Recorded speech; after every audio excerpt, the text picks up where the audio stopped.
KRW Sports here with Don Chargin, the legendary Don Chargin.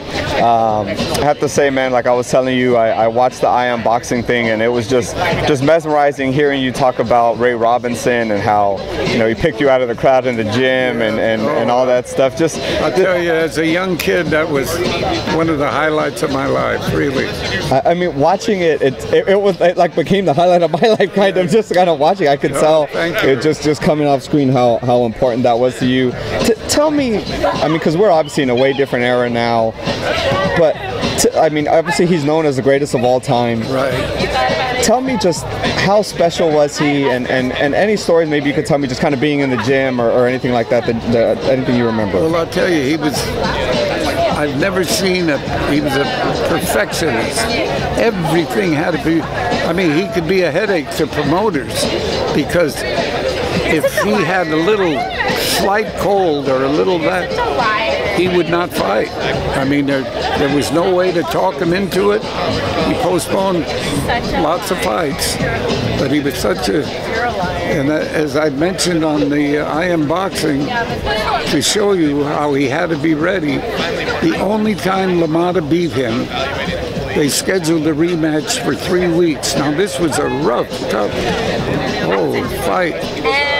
And he had the fight coming in 3 weeks, but he took a fight in between and fought a good fighter, a rated fighter, California Jackie Wilson. They went to full 10 rounds. He fought 10 rounds, beat him, then come back. And the only time that him and Lamotta, he stopped Lamotta in the 13th round. That was their last fight that they had. But he knew he had to be ready, but that loss was just weighing on him. He felt he needed a tune-up.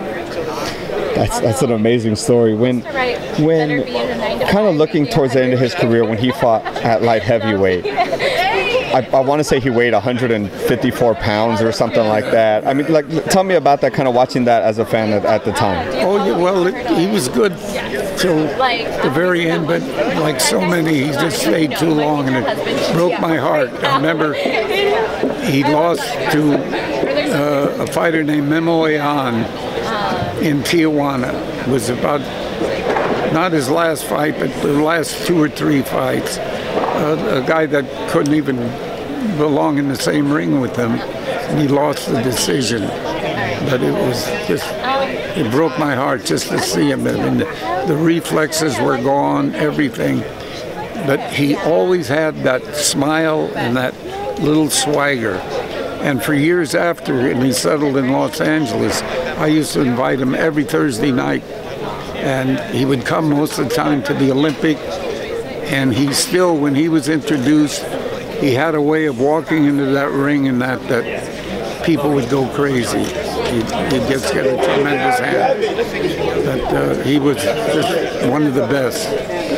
Now kind of looking forward, when you see guys like Floyd Mayweather talk about, you know, TBE, the best ever, and things like that, right? I mean, I was going to say, like, what's kind of your thoughts on that? Because obviously we're talking about guys. Mayweather couldn't, there's no way with Robinson. It was a 3 or 4 round fight. And plus, I mean, Mayweather, a good defensive fighter, but no way that he would beat Duran, Hagler, Hearns. Any of those if he would fight him, right? Yeah.